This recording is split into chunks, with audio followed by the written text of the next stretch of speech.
আবু বকর রাদিয়াল্লাহু আনহু সাথে সাথে পোটলা নিয়ে হাজির। ওই পোটলাটা বাধা ছিল না। আবু বকরের এত অভাব দেখা দিয়েছিল, এ আবু বকরের এ অভাবখানা দেখে আমার নবী অবাক। এ আবু বকরের বাঁধার মতো দড়িও নেই, পোটলাটা যে বাঁধবে এ বাঁধার মতো দড়িও নেই। আবু বকরের কন্যা যার নাম ছিল আসমা, তিনি তিনার পায়জামার ফিতে নবীর ভালোবাসা মহব্বতে খুলে দিয়ে আবু বকর রাদিয়াল্লাহু আনহুর পুটলিটা বেঁধে দিয়েছিলেন।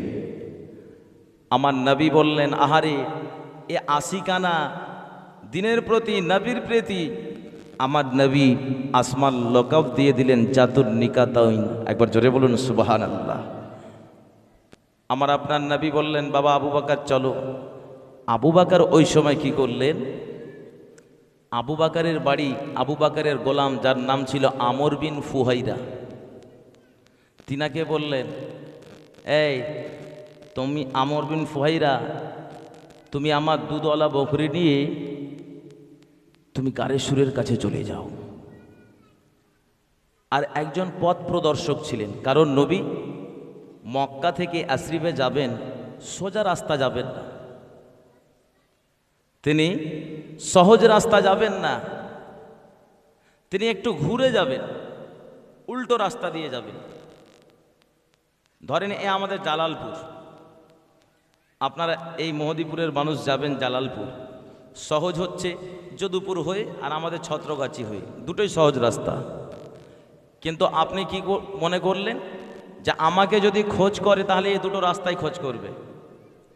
আপনি ওই সময় কি করলেন, এখান থেকে আপনাদের এই মমিনপাড়া হয়ে, অচিনতলা হয়ে, মথাবাড়ি হয়ে, সুজাপুর হয়ে জালালপুর আসছেন। এই রাস্তাটা চিনতেন আব্দুল্লাহ বিন আলী কোতলাইসি। তিনি কিন্তু আপনার মুসলমান ছিলেন না, তিনি বিধর্মী ছিলেন। বিধর্মী হওয়া সত্ত্বেও তার মধ্যে সততা ছিল। আমার নবী বলেছিলেন, বাবা আব্দুল্লাহ বিন আলী কোতলাইসি এই কথাটা কাউকে বলবে না, প্রকাশ করবে না। দুনিয়ার মুসলমানেরা, নবীর উম্মাত উম্মাতানিরা, নবী আমার দিন দুনিয়ার বাদশাহ হাবিবুল্লাহ জনাবে মুহাম্মদুর রাসূলুল্লাহ সাল্লাল্লাহু আলাইহি ওয়াসাল্লাম আবু বকরকে সঙ্গে করে নিয়ে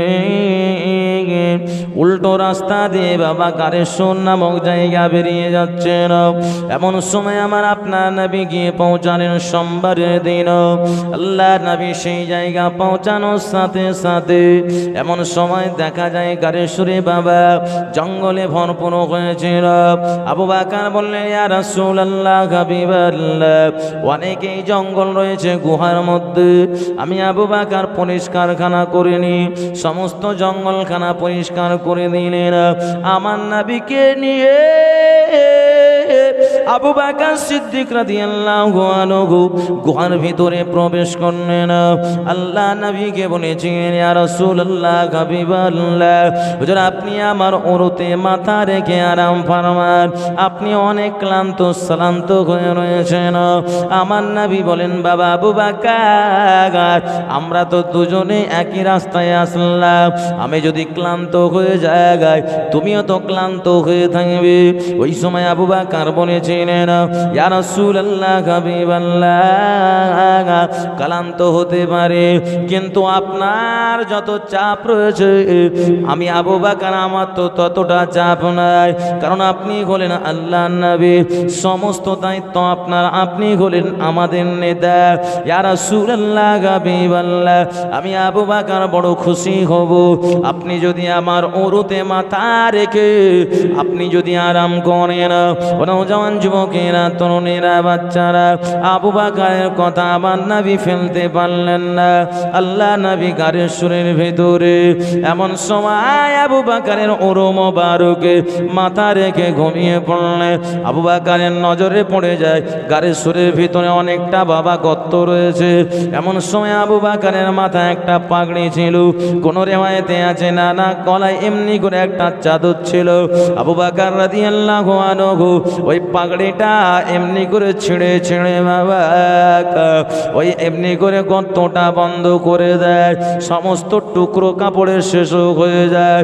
আবু বকর পায়ের কাছে দেখতে পেলে একটা গর্ত আমার পায়ের কাছে বন্ধ রয়ে যায়।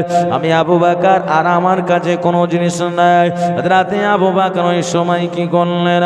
আবু বকর বললেন, জঙ্গলের মধ্যে গর্ত, যদি এই জঙ্গলের এই গর্তের ভিতর থেকে বিষধর সাপ বেরিয়ে এসে আমাদের দংশন করে ফেলে, আমি এমনি করে আমরা বিপদে পড়ে যাব। আমার নবীকে যদি দংশন করে ফেলে তাহলে এমনি করে আমরা আমরা এখানে বিপদের সম্মুখীন হয়ে যাব। একদিকে তো আমরা হিজরত করছি, শত্রু বাহিনী আমাদের পিছনে অবশ্যই ধাওয়া করবে। আবু বকর জানিয়ে দিলেন, আমি আবু বকর, আমি মারা গেলে কোনো অসুবিধা হবে না, আমার নবীকে হেফাজতে রাখতে হবে। আল্লাহ নবী বেঁচে থাকলে তিনি ইসলাম প্রচারখানা হবে, প্রসারক হবে। আবু বকর ওই সময় আমার আপনার নবীর প্রেমে মত্ত হয়ে আবু বকর নিজের পা দিয়ে গর্তটা বন্ধ করে দিলেন। একবার জোরে জোরে বলুন সুবহানাল্লাহ। কিছুক্ষণ পর দেখা যায় ওই গর্তের ভিতর থেকে এসে ছবল মারে বাবা। আবু বকর পা তুলেন না, দ্বিতীয়বারে ঠোকা মারে, আবু বকর পা তুললেন না, তৃতীয়বারে আবু বকরের পায়ে চিমনি করে ছবল মারে, আবু বকর পা সরালেন না, চতুর্থবারে আবু বকরের পায়ে কামড় দিয়েছে, আবু বকরের পা জ্বালা যন্ত্রণা করে। রাতে আবু বকরের পা ভার হয়ে যায়, বিশেষ জ্বালা যন্ত্রণায় আবু বকরের চোখ কানা দিয়ে টপ টপ টপ টপ করে পানি গড়িয়ে পড়ে। এক ফোঁটা পানি আল্লাহ নবী সাল্লাল্লাহু নুরানি মোবারকের উপরে যখন পড়ে যায়, আল্লাহ নবীর সাথে সাথে চোখখানা খুলে যায়। ও নওজওয়ানেরা, চোখ যখন খুলেছে সাথে সাথে আমার আপনার নবী আবু বকরের চোখে দেখেন পানি। বাবা আবু বকর, তুমি কি দুঃখ পাও বাবা, কষ্ট পাও? ও বাবা আবু বকর, আমি তো তোমারে আরাম করতে বলেছি, তুমি কেন কাঁদো? রাতে আবু বকর বলেছিলেন, ইয়া রাসূলুল্লাহ, হাবিবাল্লাহ, আমি আবু বকর, আমার আব্বা আম্মা আপনার কদম তলে কুরবান হয়ে যাক, আমি আপনার ব্যবহারে আমি আবু বকর কখনো দুঃখ পাই না, কষ্ট পাই না। আমার নবী বলেন, বাবা আবু বকর, তোমার চোখে কেন পানি? আবু বকর ওই সময় বলেছিলেন, ইয়া রাসূলুল্লাহ, হাবিবাল্লাহ, অনেকটা গর্ত রয়েছিল, আমি আমার পাগড়ি মোবারক ছিঁড়ে ছিঁড়ে বন্ধ করে দিলাম, আমার পায়ের তলায় একটা গর্ত বাকি রয়ে যায়, আমি আপনার ভালোবাসা মহব্বতে আমি ওই গর্তের মুখে আমি পা দিয়ে বন্ধ করে দিই, আমি আবু বকর শেষ হয়ে যায়, আমার নবীর কিছু হতে দেব না। ইয়া রাসূলুল্লাহ, হাবিবাল্লাহ, ওই গর্ততে আমি বন্ধ করে রেখেছি, এমন করে আমার পায়ে ছবল মেরেছে, আমি আবু বকর আপনার মহব্বতে পা সরাই না। ইয়া রাসূলুল্লাহ, হাবিবাল্লাহ, আমার পায়ে যখন কামড় মেরেছে, আমি আবু বকর আমার পাটা জ্বালা করে, আমার পাটা ভারী হয়ে যায়, আমি আবু বকর কিন্তু আপনাকে তুলতেও পারি না, বলতেও পারি না, আমি আবু বকর আপনার ভালোবাসা মহব্বতে পা দিয়ে রেখেছি। আল্লাহ নবী বলেছিলেন, বাবা আবু বকর, তুমি গর্ত কেন বন্ধ করেছো বাবা, তুমি পাটা সরিয়ে দাও। হুজুর, গর্তের ভিতরে বোধহয় বিষাক্ত সাপ রয়েছে। আমার নবী বললেন, ও বাবা আবু বকর, গর্তের ভিতরে তো সাপ রয়েছে, বলছে ওই সাপ তো বেরিয়ে দংশন করতে পারে। আমার নবী বলেন, বলেন বাবা আবু বকর ওই সাপ কখনো দংশন আমাকে করবে না, ওই সাপ আমার জন্য অনেক দিন থেকে অপেক্ষা করে। এমন সময় দেখা যায় আল্লাহ নবী জানিয়ে দিলেন বাবা আবু বকর এই সাপটা ছিল নবী মুসা আলাইহিস সালাতু সালামের উম্মত। এমনি করে মুসা নবীর উপরে আমার আল্লাহ পাক আসমানি তাওরাত কিতাব নাজিল করেছিলেন। ওই তাওরাত কিতাবের ভিতরে মুসা নবীর কম নাম থাকার জন্য আমার নাম আহমদ সাল্লাল্লাহু আলাইহি ওয়াসাল্লাম এই নামটা বেশি থাকার জন্য তার মনের মধ্যে একটা হিংসা হয়েছিল যে আমার নবী মুসার নাম কেন কম থাকবে আর আহমদ সাল্লামের নাম কেন বেশি থাকবে। সে তখন এমনি করে আমার নামগুলো এমনি করে কেটে কেটে ফেলে দিয়েছিল, ছিঁড়ে ছিঁড়ে ফেলে দিয়েছিল আমার নামের উপরে বেয়াদবি করার জন্য। আমার আল্লাহ পাক তাকে মানুষ থেকে সাপে পরিণত করে দেয়। মুসা নবীর কাছে যায়, মুসা নবী বলেছিলেন ও আমার উম্মত আমি তোমাকে ক্ষমা করতে পারবো না, যে নবীর নামের সঙ্গে তুমি বেয়াদবি করেছো ওই নবীর সেমনি করে ওই নবীর কাছে তোমাকে ক্ষমা নিতে হবে। ওই সময় বলেছিল ওই নবীকে আমি কখন পাবো, ওই সময় তাকে সন্ধান দিয়েছিল এই গারের সুরের। ও বাবা আবু বকর মুসা নবী বলেছিলেন যেদিন গুহাটা আলোকিত হয়ে যাবে, গুহাটা যেদিন খুশবু খুশবু হয়ে যাবে সেদিন তুমি সেখান থেকে বেরিয়ে আসবে, ওই নবীর সঙ্গে দেখা হবে। ওই নবীকে আল্লাহ এত দয়া দিয়েছেন, মায়া দিয়েছেন, ওই নবী তোমাকে সাথে সাথে ক্ষমা করে দেবে।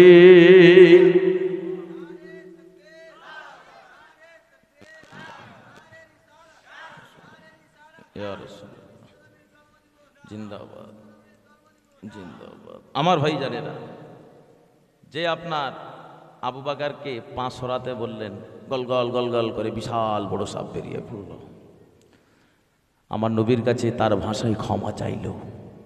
ক্ষমা চাওয়ার সাথে সাথে আমার নবী তাকে ক্ষমা করে দিলেন।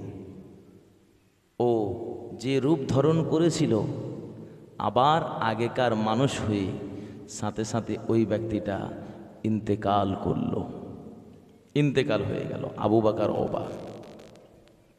এমন সময় আল্লাহর নবী বললেন বাবা আবু বকর কোন জায়গা তোমার ক্ষত স্থান রয়েছে, কোথায় কেটেছে দাও।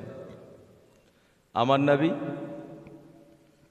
নিজের মুখের ভিতর থেকে লালা মোবারক বার করলেন, থুতু বার করে দিয়ে শুধু আবু বকরের পায়ে লাগিয়ে দিলেন। যেই লাগিয়েছেন সাথে সাথে আবু বকরের বিষটা ঠান্ডা হয়ে গেল। একবার জোরে বলুন, আবু বকরে বিষ ক্ষান্ত হয়ে গেল। আবু বকর বলেন ইয়া রাসূলুল্লাহ হাবিবাল্লাহ আমার ক্লান্ত সালান্ত, আমি আবু বকর জ্বালা যন্ত্রণা আর আমার শরীরের মধ্যে কিছু নেই। আমি আবু বকর আমি স্ট্রং হয়ে পড়েছি। একবার জোরে বলুন। এদিকে দেখা যায় আমার নবী একদিন পার হয়, 2 দিন পার হয়ে যায়, সেই জায়গা আমার নবী রয়েছেন। এদিকে ভোরবেলা এ আবু জেহেল কিন্তু চলে গিয়েছে। আবু জেহেল যেই গিয়েছেন ওই গারে সুরের পাশ দিয়েই যাচ্ছেন, আমার নবী রয়েছেন আর এদিকে আবু জেহেল হেঁটে যাচ্ছেন। তাদের তফাৎ বেশি ছিল না, 4 ফুটের মতো তফাৎ ছিল। আবু বকর বলছেন ইয়া রাসূলুল্লাহ হাবিবাল্লাহ চলে এসেছে। আমার নবী বলছেন বাবা আবু বকর লা তাহজান ইন্নাল্লাহা মা'ানা, ভয় করো না বাবা, আমার আল্লাহ আমাদের সঙ্গে রয়েছে। একবার জোরে বলুন। আবু জেহেল যেই ক্রস করবেন ওর নজর পড়েছে ঠিক, ভালোভাবে নজর পড়লে কিন্তু নবীকে দেখতে পেয়ে দিত। আবু জেহেল দেখলো যে ওই জায়গা মাকড়সা জাল বেঁধে দিয়েছে আর কবুতর ডিম পেড়ে দিয়েছে। একবার জোরে বলুন। এই মাকড়সা জাল বুনেছে আর কবুতর ডিম পেড়েছে ভেবেই ও কিন্তু বুঝতে পেরেছে মাকড়সা জাল বেঁধেছে, কখন থেকে এই গেটটা বন্ধ, এখানে থাকতে পারে না। আমার আল্লাহ পাক রব্বুল আলামিন এই মাকড়সা এবং কবুতরের এই কাজকে পছন্দ করে নিয়ে কোরআন মাজিদে স্পষ্টভাবে একটা বড় সূরা নাজিল করে দিয়েছেন। কবুতর এবং মাকড়সার নামে আল্লাহ যে সূরাটা নাজিল করেছেন ওই সূরার নাম হলো বাবা সূরাতুল আনকাবুত। ও নওজওয়ান যুবকেরা, তরুণীরা, বাচ্চারা, আমার আপনার নবী গারে শুনে 3 দিন থাকলেন, মঙ্গল বুধবার। এই 3 দিন থাকার পরে আল্লাহর নবী বলেছিলেন বাবা আবু বকর আর থাকা যাবে না, আমরা রওনা খানা দিই। যেই আবার গারে সুদ থেকে বাবা ইয়াসরিবের উদ্দেশ্যে রওনা হয়ে যায়, যেতে যেতে বিশাল বড় মরুভূমি পড়ে যায়। আবু বকর বলেন ইয়া রাসূলুল্লাহ, হাবিবাল্লাহ, আমি আবু বকর আমার বড় ক্ষুধা পেয়েছে। আল্লাহ নবী বলেছিলেন বাবা আবু বকর চিন্তা করো না বাবা, রিজিকের মালিক হলেন আল্লাহ, খাদ্য ফুরিয়ে গিয়েছে, আমার আল্লাহ অবশ্যই আমাদের রিজিক দিয়ে দেবেন। জোরে বলুন সুবহানাল্লাহ। ও বাবা আবু বকর, দেখো দেখো কোন দুধওয়ালা বকরি রয়েছে নাকি, কোন রাখাল বালক ছাগল চড়াচ্ছে নাকি। মরুভূমি এলাকায় বাবা লক্ষ্য করে দেখলেন কোন রাখাল বালকের সন্ধান পেলেন না। সামনের দিকে এগিয়ে যান, যেতে যেতে মরুভূমি প্রান্তরে একটা বড় বাড়ি দেখতে পেলেন বাবা। আবু বকর বললেন ইয়া রাসূলুল্লাহ, হাবিবাল্লাহ, ওই যে সামনে একটা বাড়ি, ওই বাড়িটা এমনি করে ওরা বোধহয় ছাগল লালন পালন করার জন্য এই জায়গায় এসেছে, কারণ মরুভূমিতে বাড়ি দিয়েছে। ওই জায়গা আমরা যদি যাই, সেই জায়গা আমরা এমনি করে ছাগলের সন্ধান পেয়ে যেতে পারি। আল্লাহ নবী আবু বকরকে সঙ্গে করে নিয়ে ওই বাড়িটায় গেলেন। এমনি করে দরজায় আঘাত দিয়া হলো একজন কালো ধরনের লম্বা চওড়া মহিলা বেরিয়ে আসলেন। মা, আপনার নামটা কি বলুন না? ওই মহিলা তখন বলেছিলেন বাবাজি আমার নাম হলো উম্মে মাবাব। ওই সময় বলেছিলেন ও মা উম্মে মাবাব, আপনার বাড়িতে দুধওয়ালা বকরি রয়েছে নাকি? উম্মে মাবাব ওই সময় বলেছিলেন আমার বাড়িতে দুধওয়ালা বকরি রয়েছে বাবা, কিন্তু দুঃখের বিষয় আমার বাড়িতে এখন সেই বকরি গুলো নয়। আমার স্বামী আবু মাবাব কয়েকদিন পূর্বে তিনি এমনি করে ছাগল চড়াতে মাঠে গিয়েছে, তিনি বাড়ি ফিরে নাই। ওই সময় বললেন আমার বাড়িতে একটা জীর্ণ শূন্য এমনি করে রুগ্ন ব্যক্তি, এমনি করে রুগ্ন ছাগল রয়েছে। ওই ছাগলটার কোনো বাচ্চা কাচ্চা নাই, ওই ছাগলটা এমনি করে অসুস্থ, উঠে দাঁড়াতে পারে না, শরীরে কোনো গোস্ত টোস্ত নাই, শুধু হাড়টুকু গোনা যায়।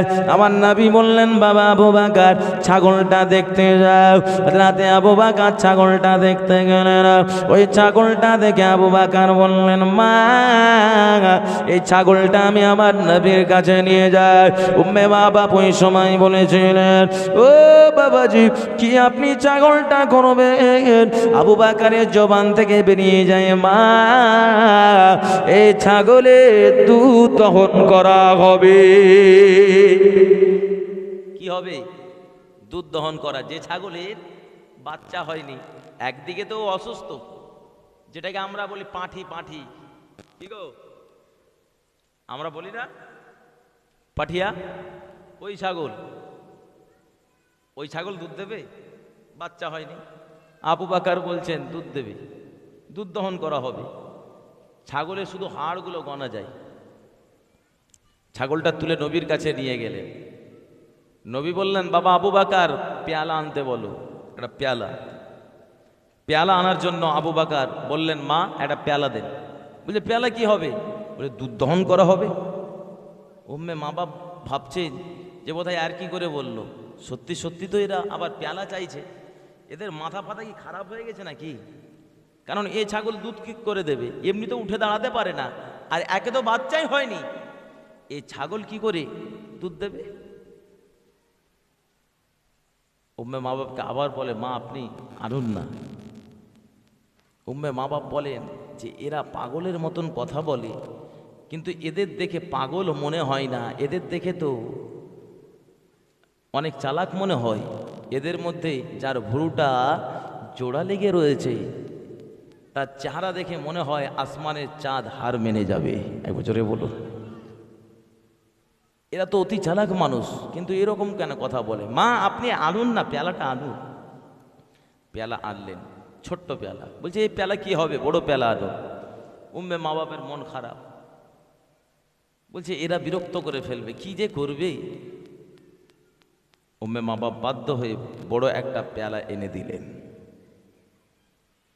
আমার আপনার নবী নূর নবী হাবিবুল্লাহ কে জনাবে মুহাম্মদুর রাসূলুল্লাহ সাল্লাল্লাহু আলাইহি ওয়াসাল্লাম আল্লাহ পাকের নাম কানা দিয়ে ওই রুগ্ন পাতলা ছাগলটার পিঠে যখন হাত লাগালেন, ওই এমনি করে নুরানি দস্তে হাত লাগানোর সাথে সাথে আমার আল্লাহ পাক রব্বুল আলামিন এমনি করে পাতলা রোগা ছাগলটাকে আমার আল্লাহ মোটা তাজা করে দিলে। আর একটু জোরে বলুন সুবহানাল্লাহ। ওরাও যেমন যুবকেরা, তরুণীরা, বাচ্চারা, আমার আপনার নবী নূর নবী হাবিবুল্লাহ কে জনাবে মুহাম্মদুর রাসূলুল্লাহ সাল্লাল্লাহু আলাইহি ওয়াসাল্লাম দ্বিতীয়বারে বাবা ছাগলের বাটে আল্লাহ পাকের নামখানা নিয়ে হাত যখন লাগিয়ে দিলেন, ওই ছাগলের পালানে আল্লাহ পাক দুধ খানা দিয়ে ভরপুর করে দিলে। আর একটু জোরে বলুন সুবহানাল্লাহ। ও বাবা আবু বকর দুধটা দহন করো। হযরতে আবু বকর দুধ দহন করলেন, আল্লাহ নবী পান করলেন। হযরতে আবু বকর দুধটা পান করলেন। এমন সময় বাকি অনেকটা অবশিষ্ট দুধ রয়ে যায়। আমার নবী বলেন, বাবা আবু বকর তোমার পেট ভরেছে? আবু বকর বললেন, ইয়া রাসূলুল্লাহ হাবিবাল্লাহ আমার পেটও ভরেছে, মনও ভরেছে। একবার জোরে বলুন সুবহানাল্লাহ। বাকি অবশিষ্ট দুধ উম্মে মা বাপকে ফেরত খানা দিয়ে দাও। ও উম্মে মা বাপ, এই দুধটা আপনি পান করবেন। আপনার স্বামী আবু মা বাপ যখন আসবে আপনার স্বামীকে দুধটা পান করাতে বলবেন। আল্লাহ নবী তখন বেরিয়ে যাচ্ছেন। ওই সময় বাবা উম্মে মা বাপ জিজ্ঞাসা করেন, বাবাজি বাবাজি আপনি কোথা থেকে আসেন? আপনার পরিচয়টা তো আপনি দিলেন না। আপনি তো দেখতে এত সুন্দর মনে হয়, আপনি আপনাদের পরিচয়টা একটা বার বলুন। আল্লাহর নবী বললেন, মা আপনাকে আমি পরিচয়খানা দিতে পারি, কিন্তু আমার পরিচয়টা আপনি বলবেন না, কারণ মক্কা জমিন থেকে কুফফার কুরাইশরা আমাকে তাড়িয়ে দেয় মা, কারণ আমি দ্বীন ইসলাম প্রচার করি, আল্লাহ ধর্ম প্রচার করি। ও মা উম্মে মা বাপ আমার অনেক শত্রু রয়েছে মা, কিন্তু এমনি করে কারো কাছে প্রকাশ করবেন না। আমি যাই ইয়াসরিবের জমিনে। আল্লাহ নবী সেখান থেকে বেরিয়ে যান। এমন সময় যেতে যেতে বাবা দেখা যায় আবু জেহেল বাবা বলেছে, ও মক্কার মানুষেরা কেমন ব্যক্তিত্ব রয়েছে, মুহাম্মদ ইবনে আব্দুল্লাহর গর্দানটা কেটে এনে দিতে পারবে? আমি আবু জেহেল জানিয়ে দিলাম ওই ব্যক্তিকে আমি 100টা লাল ওট দিয়ে দেব। ওই সময় দেখা যায় বাবা একজন ব্যক্তি ছিলেন বাবা, তার নাম ছিল এমনি করে বাবা সুরাকা বিন মালিক বিন মুতলিজে। সুরাকা বিন মালিক বিন মুতলিজে তিনি হাত তুলে বললেন, আমি মুহাম্মদ ইবনে আব্দুল্লাহকে ধরে এনে দিতে পারবো, কারণ 100টা উট পাবে বাবা, অনেক মূল্য সে সময় উটের। ওই সময় বাবা সুরাকা বিন মালিক বিন মুতলিজে তিনি কি করলেন, তিনি তিনা রাস্তা বল থেকে ঘোড়ার উপরে সওয়ার হলেন। দুটো তীর নিলেন, একটা তীর খালিকা আর একটা হচ্ছে নালিকা। ওই তীরটা পিঠের পিছনে রেখে দিলেন। সুরাকা বিন ওই সময় তিনি কি করলেন, তীরটাকে পিছন দিক থেকে একটা তুললেন। তীরটা বাবা লেখা উঠলো না লেখা। তারা মনে করতো না লেখা তীর যদি উঠতো তাহলে তারা সে কাজে সাকসেস হতে পারবে না। সুরাকা তবুও বাবা তার মনটা থামে না, কারণ আমাকে যেতে হবে মুহাম্মাদের গর্দান আনতে। ও ঘোড়ার উপরে সাওয়ার হয়ে ও কিন্তু ঘোড়াকে বাবা ছুটিয়েছে। যেই বাবা দেখা যায় যেতে একটু রাস্তায় গিয়েছে, ঘোড়া কিন্তু এমনি করে বাবা পাটা আল্লাহ জমিনে ধসে যায়, সাথে সাথে সুরাকা আছাড় খেয়ে পড়ে যায়। দ্বিতীয়বারে আবার উঠে যায়, আবার সুরাকা কি করলো বাবা, আবার দুটো তীরের মধ্যে একটা তীর তুললো, আবার না লেখা তীরটা কিন্তু উঠে যায়। আবার কিন্তু সুরাকা বুঝতে পারলো না না না আমি তো এই কাজে সাকসেস হতে পারবো না, তবুও চেষ্টা করে দেখি, যদি মোহাম্মদকে আমি ধরতে পারি তাহলে 100টা উট পেয়ে যাব। আবার একটু যেতে যেতে বাবা আবার দেখা যায় ঘোড়াটা পা স্লিপ খেয়ে যায়, সুরাকা আল্লাহর জমিনে আবার পড়ে যায়। সুরাকা আবার তৃতীয়বার বাবা ঘোড়ার উপরে চাপলেন। এত দ্রুত গতিতে ঘোড়াটাকে পরিচালনা করেছিল, আল্লাহর হাবিব সাল্লাম কাছাকাছি হয়ে যাবে এমন সময় আবু বকর বলেন, ইয়া রাসূলুল্লাহ হাবিবাল্লাহ, শত্রু বাহিনী চলে এসেছে, শত্রু বাহিনী চলে এসেছে। আল্লাহর নবী বলেন, ও বাবা আবু বকর, লা তাহজানি ইন্নাল্লাহ মা'না, বাবা আবু বকর ভয় করো না, ডর করো না, আমাদের সঙ্গে আমার আল্লাহ রয়েছে, কিছুই হবে না। আল্লাহর নবী তখন বাবা আল্লাহ পাকের কালামুল্লাহ শরীফে যে সূরাকে বলা হয় কোরআনের সিনা, সূরা ইয়াসিন তেলাওয়াত করেছিলেন। জোরে বলুন সুবহানাল্লাহ। আমার নবী সূরা ইয়াসিন পাঠ করছেন, আর সুরাকা দ্রুত গতিতে ঘোড়াকে দৌড় দিয়েছে। আমার নবীর বাণী কি গো, কোরআন পাক। বিসমিল্লাহির রহমানির রহিম,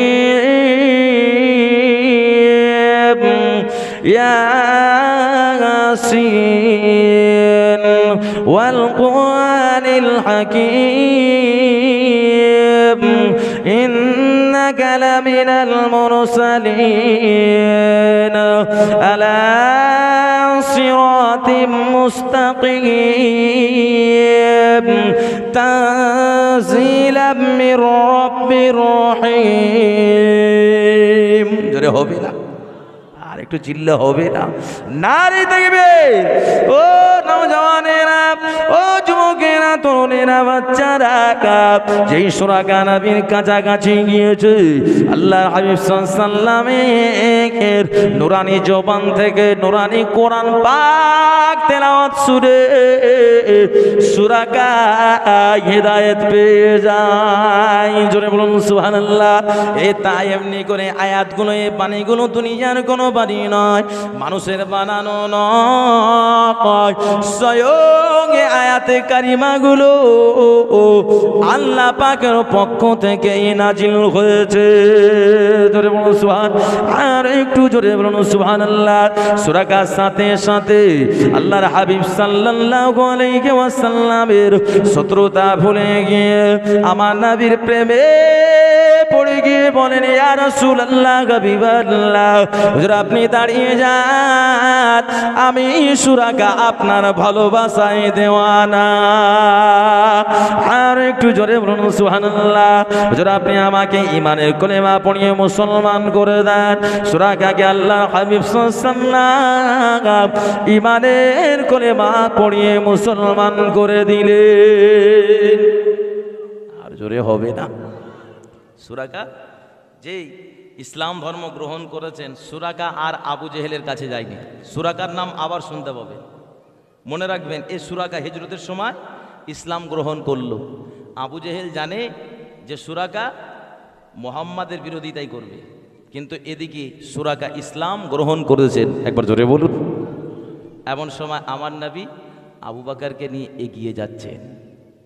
ইয়াসরিবের লোকেরা, ইয়াসরিবের মানুষেরা, তারা আমার নবীকে পাওয়ার জন্য তারা আহ্বান করে তারা দাঁড়িয়ে রয়েছে, নবী কখন আসবে, আমাদের নবীকে আমরা গ্রহণ করে নেব। আল্লাহর নবী যেই যাচ্ছেন, আমার নবী ইয়াসরিবের প্রথম স্থানে যখন প্রবেশ করলেন, ইয়াসরিবের লোকেরা তারা আমার নবীকে দেখে এত খুশি হলেন, তারা আনন্দের সঙ্গে উল্লাস হয়ে তারা তাদের ছন্দে তারা বলতে থাকলো, আসরাকাল বাদরু আলাইনা ওহতাফাত মিনহুল বুদুর মিসলা গুসনিক মা রাইনা কাত্তু ইয়া ওয়াজগা শুরুরে। জোরে হবে না? একটু চিল্লে হবে না? নারে দেখবে। তারা বলে আমাদের কাছে নবী এসেছেন।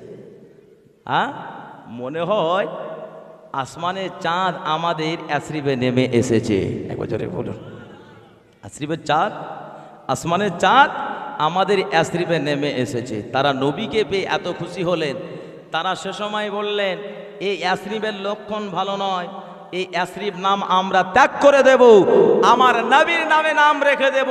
তারা তখন নাম রাখলেন নতুন নাম মদিনা। এর অর্থ হচ্ছে নতুন আর রসুল, অর্থাৎ রসুলের নতুন শহর। একবার জোরে বলুন, মদিনাতুর রসুল। একবার জোরে বলুন। এই আশরিফের নাম পরিবর্তন হয়ে মদিনা নাম রাখা হয়েছে। একবার জোরে বলুন। আমার আপনার নবী সেখানে কি করলেন? সিজদার জন্য মসজিদ নির্মাণ করলেন। মসজিদ, সেই মসজিদের নাম হলো মসজিদে কুবা। একবার জোরে বলুন। সেই জায়গায় কেউ বলতে পারবে না যে নবী নিজের ঘর খুঁজেছিলেন, তিনি বলেছিলেন আল্লাহরই ঘর দেবো। একবার জোরে বলুন। সেখান থেকে আমার নবীকে সবাই ডাকছে, হুজুর আমার বাড়ি আসুন। ও বলে আমার বাড়ি। নবী বললেন দাঁড়াও বাবু, আমি একটু এগিয়ে যাই।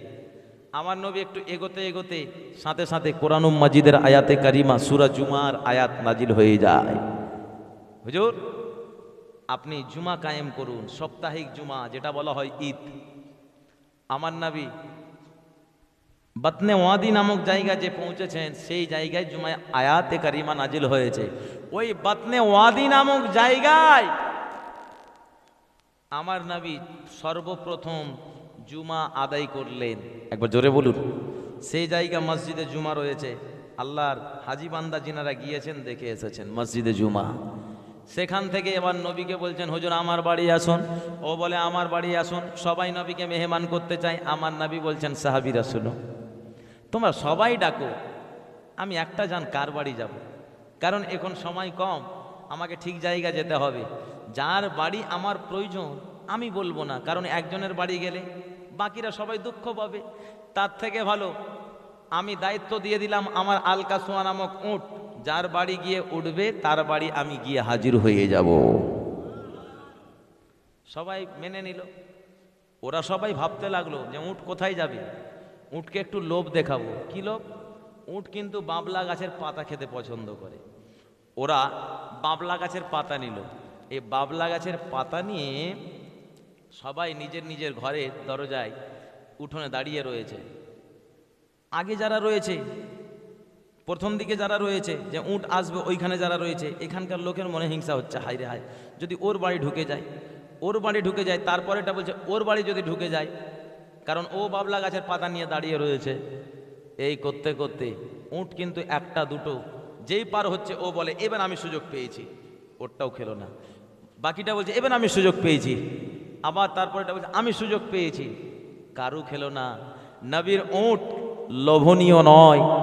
নবীর উটকে আল্লাহ পাক মানবতা ক্ষমতা দিয়েছিলেন। নবীর উটকে আল্লাহ পাক হিকমত দিয়েছিলেন কোন বাড়িতে উঠলে নবী পাক সাল্লামের দ্বীন ইসলাম প্রচার করা সহজ হবে। আল্লাহ পাকের এই জীব আবালা জন্তু নবীরকে চিনতে পারতেন, নবীর কথা ভাষা বুঝতে পারতেন। এই উট গিয়ে অন্য কারো বাড়ি উঠলেন না, উঠে গেলেন আবু আইয়ুব আনসারী রাদিয়াল্লাহু আনহুর বাড়ি। একবার জোরে বলুন, বাবা আইয়ুব তুমি জায়গা করো, বিছানা করো, আমি নবী বসবো। নবী ওই জায়গা আশ্রয় নিলেন, থাকলেন। সাথে সাথে দেখা যায় আবু বকরের কানে খবর চলে আসলো, মদিনা শরীফ থেকে যে সমস্ত সাহাবা একরাম গণেরা হিজরত করে গিয়েছেন, আপনার মক্কা থেকে মদিনায় এসেছেন। মক্কার আবহাওয়া তো আপনার শুষ্ক, একবারে আপনার জলনীয় যেটাকে বলা হয়, সেই লু হাওয়া, গরম হাওয়া। এই হাওয়া, ওখানকার আবহাওয়া হচ্ছে গরম, আর মদিনার আবহাওয়া হচ্ছে আপনার ঠান্ডা স্নিগ্ধ। তো আবহাওয়া পরিবর্তন হলেই কিন্তু শরীরে ডিফেক্ট দেখা দেয়, জ্বর সর্দি কাশি এগুলো হতে পারে। ওনারা গিয়েছেন মদিনা, তো মদিনাতে আবার এমনি তো ঠান্ডা, আবার একটু বৃষ্টি হয়েছে। এতে করে আল্লাহ নবীর সমস্ত মক্কার মুহাজিরিন সাহাবা একরামদের শরীরটা অসুস্থ হয়ে পড়ে, সবার জ্বর। আবু বকরের কানে খবর পৌঁছালো, হুজুরকে দোয়া করতে বলেন যেন আমরা সুস্থ হয়ে যাই। আল্লাহ নবীকে বলার সাথে সাথে আমার নবী দোয়া করলেন, রব্বুল আলামিন আল্লাহ আমার মুহাজিরিন সাহাবা ইকরামেরা মক্কা জমিনে থাকার জন্য, মক্কার আবহাওয়াটা ছিল লো প্রকৃতির, গরম প্রকৃতির। এই মদিনার জমিনে আবহাওয়া হচ্ছে ঠান্ডা।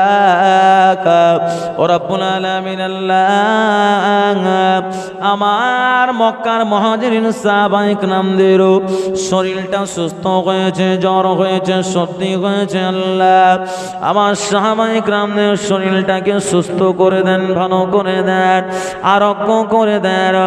ও রব্বুল আলামিন আল্লাহ আমার মক্কার মুহাজিরিন সাহাবা ইকরামদের জন্য মদিনার হাওয়াটাকে অনুকূল করে দেন। জোরে বলুন সুবহানাল্লাহ। হযরতে আবু বকর তিনি গেলেন সাহাবাদের খবর নিতে। ওই সময় বলেন সাহাবীরা, আল্লাহ নবী দোয়া করেছেন তোমরা ভালো হয়ে যাবে।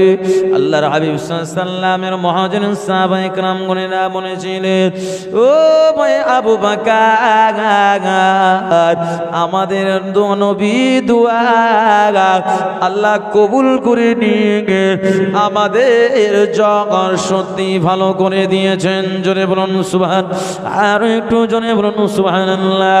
ওনাও জওয়ান যুবকেরা, তরুণীরা, বাচ্চারা আমার নবী আবু আইয়ুব আনসারীর বাড়িতে রয়েছে। ও বাবা আবু আইয়ুব আনসারী, এই যে তোমার অপোজিটের রাস্তার ধারে যে খেজুর বাগান, এই বাগানের মালিকটা কে বাবা? এই জায়গাটা আমার চাই, কারণ সেই জায়গাতে আমি আমার এবং আমার আল্লাহর ঘর নির্মাণ করব। জোরে বলুন সুবহানাল্লাহ। এই জায়গাটা কার? বলছে হুজুর এই জায়গাটা হচ্ছেন দুজন এতিম বাচ্চা, একজনের নাম সাহাল আর একজনের নাম সুহাইল। বলছে এদের জায়গা। বলছে জায়গাটা আমার মনোভূত, ওদের ডাকো তো, জায়গাটা নেওয়া যাবে, কারণ আল্লাহর ঘর করব, তার সাথে সাথে আমার ঘর। একবার জোরে বলুন। আল্লাহর হাবিব সাল্লাল্লাহু আলাইহি সাল্লামের ঘর কোথায় ছিল? আল্লাহর ঘরের পাশাপাশি, মসজিদে নববী সংলগ্ন। সাহাল সুহাইলকে ডাকা হলো। সাহাল সুহাইল এসে, সুহাইল দেখে আমার নবীর চেহারা দেখে দেওয়ানা। একবার জোরে বলুন। সাহালকে বলছেন, ভাই আমি কি দেখছি? আমার মনে হচ্ছে আসমানের চাপ আমাদের মদিনায় নেমে এসেছে। একবার জোরে বলুন। এত সুন্দর, হ্যাঁ এত সুন্দর ব্যক্তিত্ব। আমার নবী বলছেন, বাবা সাহাল সুহাইল তোমার জায়গাটা দিতে হবে। বলছে হুজুর দিয়ে দিলাম। একবার জোরে বলেন। বলছে দিয়ে দিলাম কি? কিছু টাকা পয়সা নিতে হবে, কি নেবে? বলছে হুজুর টাকা আবার কি, আপনার মহব্বত ভালোবাসায় আমি জায়গাটা দিয়ে দিলাম। জোরে বলুন। জায়গা নিয়ে কি করব? আপনাকে আমরা পেয়েছি এতেই খুশি। বাচ্চা বাচ্চা ছেলে বলছে সাহাল সুহাইল। আমার নবী বলছেন, বাবা সাহাল সুহাইল শুনো, তোমরা এতিম বাচ্চা, তোমাদের গার্জেন নেই বাবা। আর এই মদিনার জমিনে সব থেকে বড় ভয় হচ্ছে মুনাফেকদের। এই মদিনার জমিনে মুনাফেক অনেক রয়েছে বাবা, তোমাকে এর বদলে টাকা নিতেই হবে। অন্য পক্ষান্তরে তুমি আমাকে সাহায্য করে দেবে, কোনো অসুবিধা নেই, কিন্তু এর জন্য তোমাকে টাকা নিতে হবে। সাহাল সুহাইল বাধ্য হয়ে গেলেন। আল্লাহ নবী বললেন, আমার সাহাবা ইকরাম গণেরা এ মদিনা মসজিদে নববী শরীফে কেমন রয়েছে দান করবে। হযরতে ওসমান গাড়ি তাড়াতাড়ি এক কথায় উঠে দাঁড়িয়েছিলেন, ইয়া রাসূলুল্লাহ, হাবিবাল্লাহ, যত টাকা লাগবে সমস্ত টাকা আমি ওসমান আমি দিয়ে দেব। আর একটু জোরে বলুন সুবহানাল্লাহ। হযরতে এমনি করে বাবা উসমান গনি এমনি করে তিনি দিয়ে দেবেন বললেন। আল্লাহ নবী সাহাবী হযরতে জুবাইর ইবনে মিকদাম বললেন, ইয়া রাসূলুল্লাহ হাবিবাল্লাহ, আমার মনের মধ্যে একটা খোঁটা মারি, আমি ইচ্ছা আশা করেছিলাম এই জায়গাটা অর্ধেকটা দাম আমি দিয়ে দেবো। আল্লাহ নবী উসমানকে বলেছেন, বাবা উসমান, তুমি সম্পূর্ণ জায়গার টাকা দিয়ে চেয়েছো বাবা, কিন্তু সম্পূর্ণ দিয়া লাগবে না, তুমি অর্ধেকটা দিয়ে দেবে, আর জুবাইয়ের কেউ ভাগটা দিয়ে দাও। হযরত উসমান বলেন, ইয়া রাসূলুল্লাহ হাবিবাল্লাহ, আমার বড় ইচ্ছা ছিল মদিনার মসজিদে নববী শরীফটা আমি কোরাই করে একাই দেব। আল্লাহর নবী বলেছিলেন, ও আমার সাহাবা উসমান, তুমি এমনি করে মদিনার মসজিদে নববীর জায়গাটা তুমি সম্পূর্ণ দান করার মনো প্রশ্ন করলে, কিন্তু আমি নবী জানিয়ে দিলাম অর্ধেক টাকা দিলে আমার আল্লাহ তোমার নিয়াত দেখে আল্লাহ বরকত দেবেন, আমার আল্লাহ পূর্ণাঙ্গ জায়গাটা দান করার সবই তোমাকে দিয়ে দেবে। আর একটু জোরে বলুন, জুবাইর ইবনে মিকদাদ তিনি যখন বাবা দিলেন অর্ধেক দাম, ও বাবা জুবাইর, আমার আল্লাহ পাক রব্বুল আলামিন তোমার নামায় আমালে অর্ধেক জায়গারই আমার আল্লাহ দান এ মূল্য দিয়ে দেবেন, নেকি দিয়ে দেবেন। এমন করে দান করে দিলেন। আল্লাহ নবী বললেন, মদিনার মসজিদে নববী শরীফ নির্মাণ করা হবে। আল্লাহ নবী সাহাবাদেরকে বলেছিলেন, সাহাবীরা সবাই তোমরা যাও তো ভাবে মদিনার মসজিদে শরীক হও। আল্লাহ নবী বলেছিলেন, কারণ মদিনার মসজিদে নববী এমন একটা জায়গা, আমার আল্লাহ পাক এই জায়গাতে পৃথিবীর প্রত্যেকটা গ্রাম থেকে তিনার হাজি হাজ্জেন বান্দা বান্দিদের কাজির করবে, এর মর্যাদা অনেক অনেক গুণে বেশি। এই ঘরটার নাম আমার আল্লাহ পাক এত মর্যাদা দেন, এই ঘরটা হচ্ছে স্বয়ং আমার আল্লাহ। তোমরা কে কি পারো দান খয়রাত করো, কারণ আমার আল্লাহ মর্যাদাটা বানিয়ে দেন। আল্লাহর নবী বলেছেন, ইজা মাতান ইনসানু ইনকাতা আনহু আমালুহু ইল্লা বিন সালাসাতিন ইল্লা বিন সাদাকাতিন জারিয়াতিন আও ইলমিন ইনতাফাউ বিহি আও ওয়ালাদুন সালিহুন ফালা ইয়াদউ লাহু। ও নওজওয়ান যুবকেরা, তরুণীরা, বাচ্চারা, আল্লাহর নবী বলেছিলেন, সাহাবীরা মারা গেলে সব তোমাদের শেষ হয়ে যাবে, আর নেকি হবে না, কিন্তু ইন্তেকালের পরে তোমাদের তিনটে নেক কাজ পৃথিবীর জমিনে বহাল থাকবে। তার মধ্যে একটা হচ্ছে আল্লাহর ঘর মসজিদ মাদ্রাসায় যারা দান খয়রাত করবে, যারা কুয়া নির্মাণের জন্য মানুষকে পানির ব্যবস্থা করে দেবে। ও আমার সাহাবারা, তোমরা বিদায় নিয়ে নেবে, আল্লাহর ঘর কিয়ামত পর্যন্ত জারি থাকবে। আর এই মসজিদে যদি দান করো, ওই মসজিদটাও কিয়ামত পর্যন্ত জারি থাকলে তোমাদের নামায় আমালে নেকি জারি থেকে যাবে।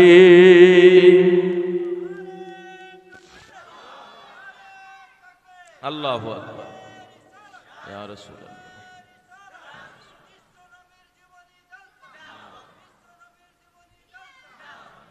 আমার ভাই জানেরা, এমন সময় নবী কি বললেন, মসজিদ মাদ্রাসায় দান করলে এই দানটা হচ্ছে প্রবাহিত দান। নবী সাহাবীরা সবাই দান করলেন।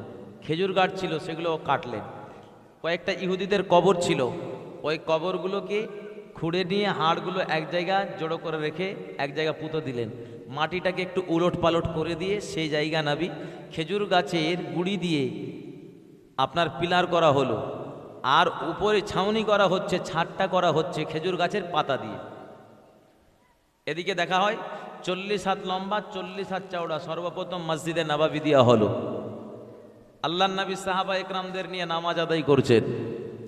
এমন সময় নবী বললেন, সাহাবারা, ও আমার মদিনার সাহাবীরা, তোমাদের যাদের 2টো করে বিবি আছে, 3টে করে বিবি আছে, 4টে করে বিবি রয়েছে, তোমরা একটা বিবি রেখে দিয়ে বাকিগুলো তোমরা তালাক দিয়ে দাও। ইদ্যত পালন করার পরে তোমাদের মুহাজিরিন ভাইদের সঙ্গে তাদের বিবাহ দেওয়া হবে। নবীর সাহাবীরা বিবির পারোয়া করেছিলেন না, এক একটা বিবি রেখে বাকি বিবিদেরকে তালাক দিয়েছিলেন। তালাক দেওয়ার পরে বলছেন, হুজুর ওরা তো মক্কা থেকে এসেছেন মদিনায়, আমরা ওদের যদি বিবির ভাগ দিলাম, আমরা যদি জায়গারও ভাগ দিয়ে দিই, এতে আমাদের কোনো দুঃখ নেই, আমরা তাদের জায়গাও দিতে চাই। একবার জোরে বলুন। কেমন নবীর প্রেম ছিলেন, তারা ওই সময় জায়গাও তাদেরকে ভাগ করে দিয়ে দিয়েছিলেন। এমন সময় মসজিদে নবাবী শরীফে এত আপনার নামাজি হয়, মসজিদ ভরপুর হয়ে যায়। মসজিদ যখন ভরে যায় তখন আমরা মসজিদটা প্রস্ত করতে চাই, বড় করতে চাই, যেই বাড়াতে চাই। নবী বললেন মসজিদটা ভাঙা পড়বে। মসজিদ যখন ভাঙা পড়ল, আবার নতুন করে দ্বিতীয়বারে মসজিদে নববী দেওয়া হচ্ছে, 100 হাত লম্বা 100 হাত চওড়া। আবার মসজিদ নির্মাণ করা হচ্ছে। যেগুলো পুরাতন খেজুর গাছের তক্তা ছিল, সেগুলোকে এক জায়গা জমা করে রেখে দিয়েছে। মসজিদে নববী সাহাবা একরাম গরেরা তারা খেটে খুঁটে আপনার সুন্দরভাবে কাজকর্ম করছে বিনা পারিশ্রমিকে। এমন সময় মসজিদে নববী নির্মাণ হয়ে গেল। আল্লাহর নবী সেই জায়গা সাহাবাদের এক একটা কোণে কোরআন হাদিসে শিক্ষা দিতে লাগলেন। এমন সময় আমার নবী দেখতে পেলেন বাচ্চা ছেলের ন্যায় কান্নার আওয়াজ নবীর কানে ভেসে উঠল। আল্লাহর নবী বললেন, সাহাবীরা কি ব্যাপার? যে জায়গা আমরা খেজুর গাছের তক্তাগুলো রেখেছি, সেই খেজুর গাছের গুড়ির ভিতর থেকে বাচ্চার কান্নার আওয়াজ আসছে, কোন বাচ্চা ওখানে ঢুকলো বাবা? ও আমার সাহাবীরা যাও তো। আবু বকর ওমর ছুটে গেলে গিয়ে বলেন, হুজুর খেজুর গাছের গুড়ি থেকে ভিতর থেকে আওয়াজটা আসছে, সরাতে হবে, কোন বাচ্চা ঢুকেছে? যেই সরিয়ে দেখছেন তলার ভিতরে একটা খেজুর গাছের কাঠ, যেটা আল্লাহর নবী মসজিদে নববীর মেম্বারে রাখা ছিল, মেম্বারে সেই জায়গা নবী দাঁড়িয়ে দাঁড়িয়ে ভাষণ দিতেন। ওই খেজুর গাছের গুড়িটা বাচ্চা ছেলে নেই কাঁদে। একবার জোরে বলুন। আল্লাহ নবী যখন খবর পেয়ে গিয়ে গেলেন, আমার আপনার নবী গিয়ে বলেন, ওই খেজুর গাছের গুড়ির নাম ছিল উস্তুনে হান্নানা। আল্লাহ নবী উস্তুনে হান্নানার উপরে বক্তব্য দিতেন। ওই খেজুর গাছ, মরা খেজুর গাছের গুড়ি বাবা এমন বাচ্চা ছেলের নাই কাঁদে। আল্লাহ নবী বলেছিলেন, ও বাবা খেজুর গাছ, তুমি কেন কাঁদো? তোমার কান্নার কারণ কি? ওই সময় উস্তুনে হান্নানা বলেছিলেন, ইয়া রাসূলুল্লাহ, মদিনার মসজিদে নববী শরীফে আপনি আমার উপরে দাঁড়িয়ে দাঁড়িয়ে বক্তব্য দিতেন, আপনার সঙ্গে আমার একটা কানেকশন থাকতো, আপনার সঙ্গে একটা আমার সম্পর্ক থাকতো, আমাকে বড় ভালো লাগতো। ইয়া রাসূলুল্লাহ, হাবিবাল্লাহ, আমি আপনাকে চাই। আল্লাহ নবী বলেছিলেন, ও উস্তুনে হান্নানা, তুমি যে জায়গায় আমাকে ভালোবাসো, মহব্বত করো, প্যার করো, তোমার ভালোবাসা আল্লাহ কবুল করে নিয়েছে, তোমাকে আবার আল্লাহ জীবিত করে দেবেন। আমি দোয়া করে মদিনার খেজুর বাগানে তোমাকে আমি পুঁতে দেবো, আবার তুমি সুন্দরভাবে খেজুর গাছও হয়ে যাবে, সুন্দর সুন্দরভাবে খেজুর হবে। উস্তুনে হান্নানা, পৃথিবীর আল্লাহর হাজি হাজ্জাইন বান্দা বান্দিগণেরা তারা যখন আসবে হজ করতে, তারা তোমার গাছের ফলটা খেয়ে যাবে, তোমার এতে কি মন ভরবে? উস্তুনে হান্নানা বলেছিলেন, না না, এতে আমার মন ভরবে না। ওই সময় আমার নবী বলেছিলেন, ও উস্তুনে হান্নানা, তুমি যে জায়গায় আমাকে ভালোবাসো, মহব্বত করো, আমি তোমাকে আল্লাহ পাকে জান্নাতের মধ্যে তোমাকে পুঁতে দেবো, তুমি জান্নাতি খেজুর গাছ হবে। আল্লাহ জান্নাতি বান্দা বান্দিগণেরা তোমার খেজুর খাবে, এতে তোমার মন ভরবে। খেজুর গাছ বলল, না না না, এতেও আমার মন ভরবে না। আল্লাহ নবী বলেছিলেন, ও উস্তুনে হান্নানা, তুমি এত আমাকে ভালোবাসো, মহব্বত করো, প্যার করো, আমি নবী জানিয়ে দিই না, আল্লাহ পাকে জান্নাতের মধ্যে আমার পাশে তোমাকে রেখে দেব, আমার পাশে পাশে তুমি থাকবে, এতে তোমার মন ভরবে। উস্তুনে হান্নানা হান্নানা বলেছিলেন, ইয়া রাসূলুল্লাহ হাবিবাল্লাহ, আমি উস্তুনে হান্নানা, আমি এটাই চাই আপনার পাশাপাশি থাকার জায়গা, এতে আমার মন ভরে যাবে। আল্লাহ নবী বলেছিলেন, ও উস্তুনে হান্নানা, আল্লাহ পাকের জান্নাতে আমার পাশে তোমার জায়গা হয়ে যাবে। জোরে হবে না? এ উস্তুনে হান্নানা কি গো, বানানো ঘটনা? হ্যাঁ, অনেকে বলবে বানানো ঘটনা। এই উস্তুনে হান্নানা খেজুর গাছ, মৃত্যু খেজুর গাছ, ও রসুলকে চিনতে পেরেছে, মানুষের মতন কথা বেরিয়েছে। এই উস্তুনে হান্নানা রসুলকে ভালোবেসেছেন, জান্নাতে জায়গা পেয়েছেন। আমরা যদি নবীকে ভালোবাসি, মহব্বত করি, প্যার করি, আমাদের জান্নাতে কি জায়গা হবে না? বলুন ইনশাআল্লাহ, বলুন না ইনশাআল্লাহ। কিন্তু নামাজ ছাড়বেন না, নামাজ সকলে পড়বেন। আল্লাহর নবী বলছেন এবার নামাজের কথা। ও আমার সাহাবারা, মদিনার মসজিদে নামাজ আদায় করি, কিন্তু এলোমেলো হয়ে যাচ্ছে। জামাত করে নামাজ আদায় করতে হবে। কি করে? জামাত করি। তো জামাত করতে গেলে মানুষকে আহ্বান কিভাবে করতে হবে? আমার নবী সাহাবাদেরকে যেই বললেন, কোন সাহাবী বলছেন, ইয়া রাসূলুল্লাহ হাবিবাল্লাহ, আমরা একটা উঁচু জায়গায় গিয়ে আমি সলাৎ বলবো। বলছে এতেও হবে না। একজন সাহাবী বলছেন, ইয়া রাসূলুল্লাহ হাবিবাল্লাহ, দাফ, যেটা এক মুখ্য ঢোল, সেই ঢোলটা আমি বাজাবো। এতে সবাই শুনে বুঝতে পারবে যে নামাজের সময় হয়েছে, আমাদের যেতে হবে। আমার নবী বললেন এতেও হবে না। 3 নম্বর ব্যক্তি বলছেন, হুজুর, আমি উঁচু লাঠি নেব, ওটাতে কাপড় জ্বালিয়ে, আগুন জ্বালিয়ে আমি উঁচু করে ধরে থাকবো। আগুন জ্বলবে আর ধোঁয়া উঠবে, সবাই দেখতে পাবে। এ দেখা মনে করে সবাই বুঝতে পারবে যে নামাজের সময় হয়েছে, সবাই চলে আসবে। নবী কারো সিদ্ধান্ত পছন্দ করলেন না। তোমরা আজ রাতের বেলা ভাববে, চিন্তা করে তোমরা কালকে উত্তর দেবে। সবাই ভেবে ভেবে আসবে। রাতের বেলা যখন ঘুমিয়েছেন বাবা, এমন সময় দেখা যায় আমার আপনার নবী নূর নবী দরবারে জিবরিল আমিন এসে এমনি করে আজানের বাক্যগুলো আমার নবীকে শুনিয়ে দিলেন। ফজরের সময় যখন হলো, আল্লাহ নবী ফজরের নামাজ আদায় করে আমার আপনার নবী বাবা এমনি করে সাহাবায়ে কেরামদের দিকে মুখ করে বাবা বসলেন। ও নওজওয়ানেরা, যুবকেরা, তরুণীরা, বাচ্চারা, আল্লাহর হাবিব সাল্লাল্লাহু দুটো ওয়াক্তের নামাজে মুসাল্লিদের দিকে মুখ ফিরে বসতেন, আরেকটু বক্তব্য দিতেন বাবা। যে দুটো নামাজের পরে বাবা সুন্নত নাই, নফল নাই, ওই দুটো নামাজ একটা হচ্ছে ফজরের ওয়াক্তে বাবা। ওই সময় ফজরের ওয়াক্তে আমার নবী সালাম ফিরিয়ে দিয়ে সাহাবায়ে কেরামদের দিকে বক্তব্য দিতেন, ভাষণ দিতেন।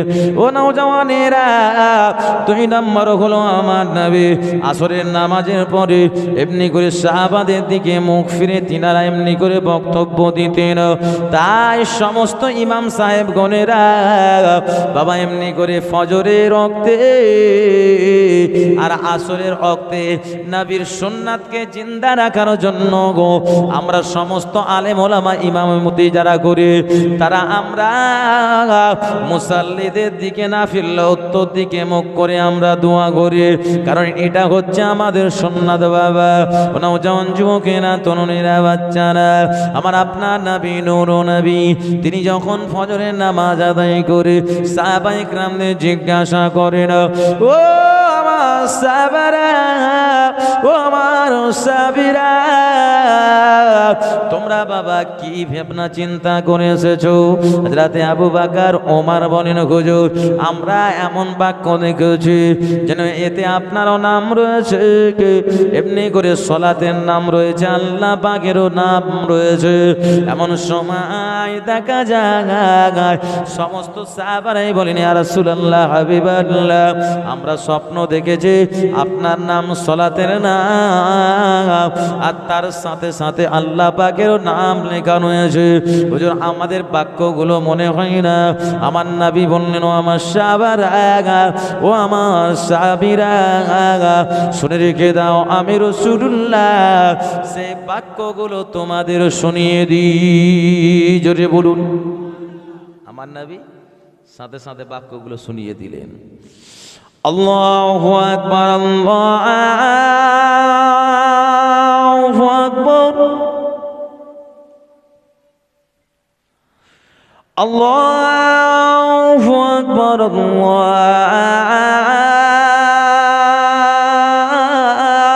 আল্লাহু আকবার।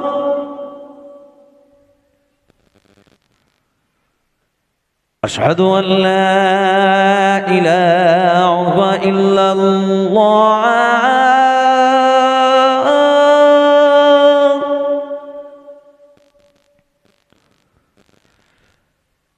أشهد أن لا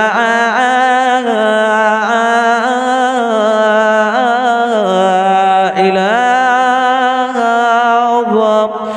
إلا الله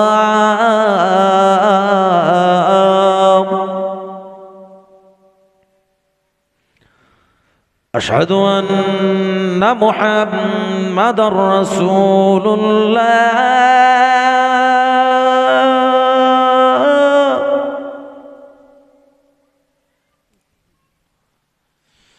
أشهد أن محمد رسول الله জোরে বলুন, আর জোরে হবে না। আল্লাহ নবী সাহাবানা বলেছেন, ইয়া রাসূলুল্লাহ, হাবিবাল্লাহ, লাব্বাইক ইয়া রাসূলুল্লাহ, শাহাদাত ইয়া রাসূলুল্লাহ। আপনি যে বাক্যগুলো বললেন হুজুর, এই বাক্যগুলো আমরা রাতে বেলা স্বপ্ন দেখেছি হুজুর। ইয়া রাসূলুল্লাহ, হাবিবাল্লাহ, আপনি বাস্তবায়ন করে দিলেন। আল্লাহ নবী বলেছিলেন, ওয়া আমার সাবারা ওয়া আমার সাবিরা।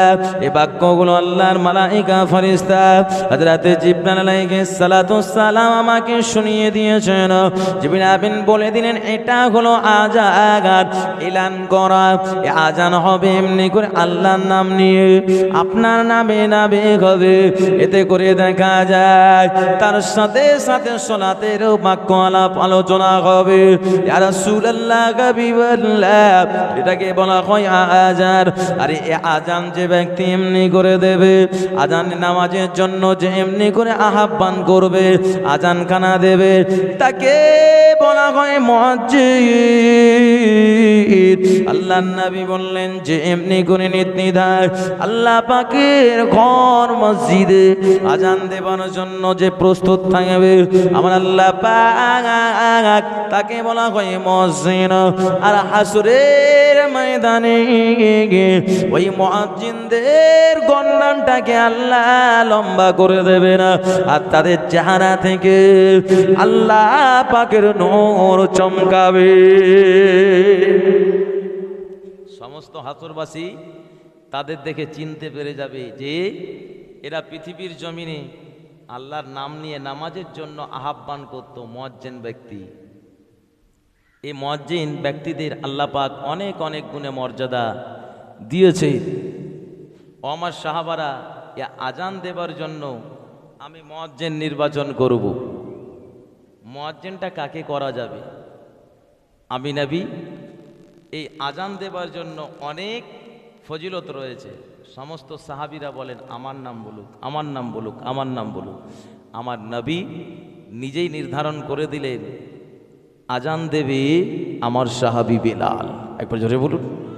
মদিনার মসজিদের ইমাম হলাম আমি নবী, আর এই মসজিদে নববী শরীফের মুয়াজ্জিন হলেন বেলাল। একবার জোরে বলুন। বেলাল ভাবতেও পারেনি যে আমার নাম আমার নবী বলবেন। বেলাল আজান দিচ্ছেন, নবী নামাজ পড়াচ্ছেন। বেলালে আজান শুনে সবাই দেওয়ানা। যারা খাদ্য খায় খাবার বন্ধ করে দেয়, যারা কাজ করে কাজ করা বন্ধ করে দেয়, যারা হাঁটছে ওই হাঁটা বন্ধ করে দেয়। যে কি আমরা শুনি এত মধুর কণ্ঠে আজান। এমন সময় একজন সাহাবী বলে, বেলালি আজান দেবে, আমরা কি আজান দেবো না? বেলালি শুধু আজান দেবে? ও কি করেছে, সারা রাত জেগে জেগে ফজরে আজানটা কিন্তু ও দিয়ে ফেলেছে। আর ফজরে আজান দিতে গেলে সবার ঘুম ভেঙে যায়। বেলাল যখন আজান দিতেন ফজরের সময় সবার ঘুম বেলালের আজানে ভেঙে যেত। একবার জোরে বলুন। আর সেদিন অন্যজন আজান দিয়েছেন, কারো ঘুম ভাঙেনি, আর সময়েরও কোনো পরিবর্তন হয় না। জিবরাইল নবীর দরবারে হাজির। জিবরিল এসে বলেন, ইয়া রাসূলুল্লাহ, হাবিব আল্লাহ, কি ব্যাপার, মদিনার মসজিদে নববী শরীফে কি আজান হয় না? নবী বলেন, আজান তো হয়েছে, কিন্তু পরিবর্তন তো বুঝতে পারি না, এর কারণ কি? জিবরাইল বললেন, ইয়া রাসূলুল্লাহ, হাবিব আল্লাহ, বেলালকে পুনরায় আজান দিতে বলুন। বেলাল আজান না দিলে পরিবর্তন দেখা যাবে না। এক বছরে বলুন। হায়দে বেলাল যখন আজান দিচ্ছেন,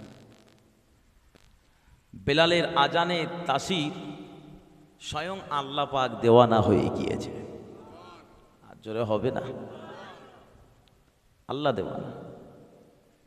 বেলাল যখন আজান খানা দেয়, বেলালের আজানের তাসিরে আমার আল্লাহ পাকের আশ পর্যন্ত পৌঁছে যায়।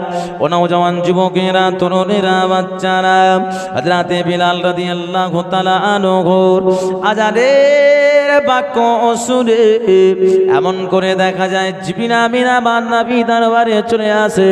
ইয়া রাসূলুল্লাহ, হাবিবাল্লাহ, বেলাল আজান দিয়েছে। বেলালের আজানে আমার আল্লাহ খুশি হয়ে যায়। আর একটু জোরে বলুন সুবহানাল্লাহ। ইয়া রাসূলুল্লাহ, হাবিবাল্লাহ, বেলাল যদি আজান না দিত, সময়ের কোনো পরিবর্তন হতো না। বেলাল আজান খানা দিয়েছে, সময়ের পরিবর্তন ঘটেছে। বেলাল আজান দিয়েছে, সবার ঘুম ভেঙে গিয়েছে। বেলাল আজান দিয়েছে, এমনি করে সুবহে সাদিক হয়ে যাবে। হুজুর আপনি নামাজ পড়িয়ে দেবেন, কিন্তু বেলাল ছাড়া মদিনার মসজিদের মুয়াজ্জিন কেউ নয়। কারণ মদিনার মসজিদ নববী শরীফে বেলালের আজানে স্বয়ং আল্লাহ পাক দেওয়ানা। কি গো, নবীর সাহাবারা বর্ণনা করছেন, বেলাল আজান দিচ্ছেন আমাদের টান মসজিদের দিকে। একবার জোরে বলুন। নামাজে যখন দাঁড়ায় ইমামতি করেন আমার নবী, নবী যখন কোরআন মাজিদের আয়াতে কারিমা তেলাওয়াত করছেন, মনে হচ্ছে আল্লাহর আসমান থেকে যেন ডাইরেক্ট নাজিল হচ্ছে। একবার জোরে বলুন। নবী তেলাওয়াত করছেন কোরআন পাকের আয়াতে কারিমা, আমাদের মনে হয় আমার দয়ার নবী সারা রাত পড়ে পড়ে পার করে দিলেও আমাদের বিন্দু পরিমাণে কষ্ট হবে না, বরঞ্চ খুশি হব। একবার জোরে বলুন। কোরআন পাক এমন তেলাওয়াত, কি গো, হ্যাঁ। আসামে জলসায় গিয়েছিলাম, আসামে আপনার সরাইঘাট ট্রেনে করে আসছিলাম। মাগরিবের নামাজ পড়লাম ট্রেনে, কারণ সফর অবস্থায় ট্রেনে নামাজ হয়ে যাবে, কোনো অসুবিধা নেই। নামাজ পড়ে কিন্তু একটু অভ্যেস কোরআন শরীফ পড়া, বা একটু কোরআন শরীফ আপনার শুনি। কারণ আমরা যে তেলাওয়াত করি, আমাদের তেলাওয়াত আপনারা শুনেন, আমাদের তো কারো শোনার ইচ্ছা করে, কি গো। এই যে কোরআন পাক তেলাওয়াত শুনছি, পাশে 3-4টে আপনার হিন্দু মহিলা রয়েছে। ওনারা বলছেন, এ কি? আমি বললাম, কেন? তো বলছে, এটা আমি জীবনেও শুনিনি। কেন? বলছে, খুবই ভালো লাগছে। কোথায় পেয়েছেন? আমি বললাম, এগুলো হচ্ছে আমাদের ধর্মগ্রন্থ আল কুরআন। একবার জোরে বলুন। এটা কোথায় থাকবে? আল্লাহর পক্ষ থেকে নাজিল হয়েছে, সৃষ্টিকর্তা পক্ষ থেকে নাজিল হয়েছে। বলছে, একটু দেন তো শুনি। শুনে বলছে, এত ভালো লাগলো,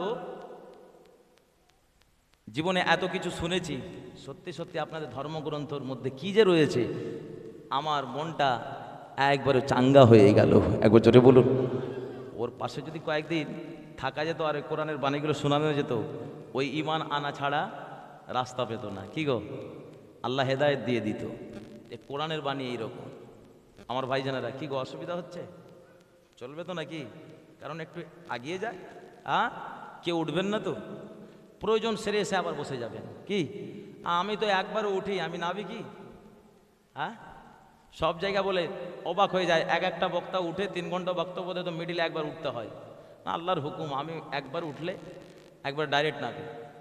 যখন আপনার লাস্টের দিন, প্রথম লাস্টের দিন ফজর করে দিতাম, যখন প্রথম প্রথম জীবনী করতাম লাস্টের দিন ফজর হয়ে যেত, যাক এখন আস্তে আস্তে কমিয়েছি টাইম, অসুবিধা নেই। তো আপনার কোনো অসুবিধা নেই, কারণ রসুলুল্লাহর ভালোবাসা নিয়ে যখন উঠবেন শয়তান আমাদের পিছনে খোঁটা মারবে না, শয়তান দূরে সরে যাবে। একবার জোরে বলো। যে জায়গা আল্লাহ আল্লাহ রসুলের ভালোবাসা মহব্বত থাকবে। চা গরম আছে নিয়ে আসলে ভালো। তো আমার ভাই জানেরা, এমন সময় নবী বললেন, ও আমার সাহাবারা, তোমরা বেলালের হিংসা করো। বেলালের ভুল করলে বেলালকে মন্তব্য করবে না।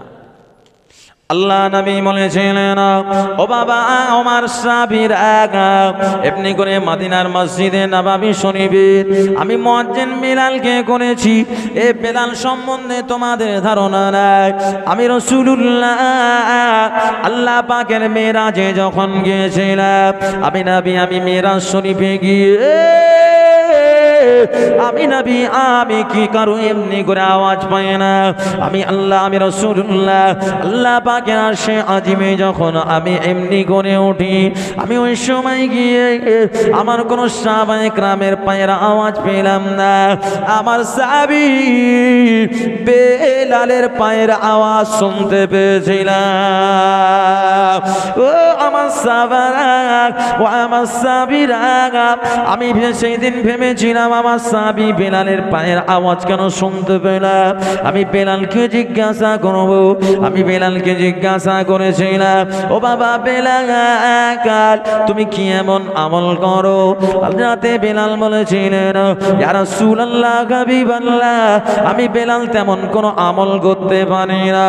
আমি নির্ভয়ভাবে আমি দুটো আমল করি। একটা হচ্ছে আমি বেলাল, আমি যখন ওযু করে নি, এই ওযু করার পরে আমি তাহিয়াতুল ওযু 2 রাকাত নামাজ আদায় করি। ইয়া রাসূলুল্লাহ হাবিবাল্লাহ, আমার 2 নম্বর আমল হলো আমি আল্লাহ রাসূলকে আমার জানের থেকে ও বেশি ভালোবাসে। আল্লাহর নবী বলেছেন, ও আমার সাহাবীরা, আমি তখন বেলালকে বলেছিলাম, বাবা বেলাল, আমার আল্লাহ তোমাকে জান্নাতি জান্নাতি জান্নাতি ঘোষণা করেছে। বেলালের সঙ্গে পাঙ্গা দাও,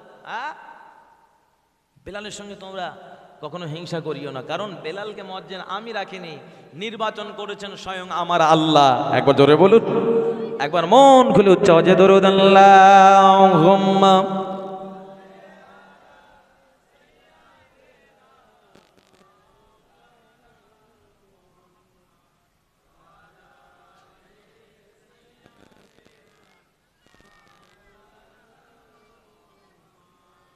আল্লাহুম্মা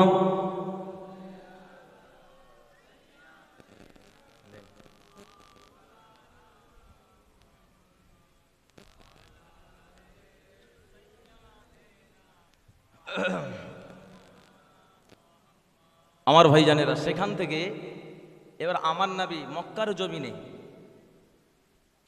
সমস্ত গোত্রদের কাছে দাওয়াত দিতে লাগলেন। মক্কার জমিনে আপনার বনু খাজরাজ এইরকম নামক গোত্র রয়েছে, সমস্ত গোত্রের কাছে আমার নবী গিয়ে দাওয়াত দিচ্ছেন। এদিকে দেখা যায় এর আপনার ইহুদিরা মসজিদুল আকসা, ইহুদি যারা বাইতুল মুকাদ্দাসের প্রথম কাবা, তো কিবলা তো আমাদের রয়েছে মসজিদুল আকসা, এই মসজিদুল আকসার দিকে মুখ করে নবী নামাজ পড়ছেন। আর মসজিদুল আকসার বাইতুল মুকাদ্দাসের সমস্ত ইহুদিরা বলে মোহাম্মদ নতুন ধর্ম প্রচার করে। মোহাম্মদের নতুন ধর্ম প্রচার কোন ধর্ম করে? মোহাম্মদ আমাদেরই ধর্ম প্রচার করছে। মোহাম্মদ আমাদের দিকে মুখ করে আল্লাহকে সিজদা করে। ইহুদিরা নিজের প্রচার বসিয়ে দিল। আমার নবী সে সময় আল্লাহকে বললেন, আল্লাহ, ওরা যে বেঈমান, ওরা বাড়ুত্ব দেখাচ্ছেন, আল্লাহ যে খানাই কাবা বাইতুল্লাহকে কেবলা করুন, আর এই জেরুজালিমের বাইতুল মুকাদ্দাসটাকে আল্লাহ আপনি পরিবর্তন করে দেন। আল্লাহ নবী দ্বিতীয় হিজরির মক্কা থেকে 17 থেকে 18 মাস পর যখন আপনার মক্কার জমিনে মদিনার জমিনে কলেমার দাওয়াত দিতে গিয়ে একটা জায়গায় নবী জামাত করে সাহাবাদেরকে নিয়ে নামাজ আদায় করছেন আসরের নামাজের সময়।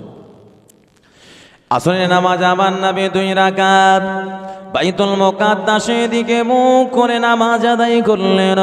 সাথে সাথে আল্লাহর মালায়েকা ফেরেশতা হযরত জিবরাইল আলাইহিস সালাতু সালাম নাজিল হয়ে যায়।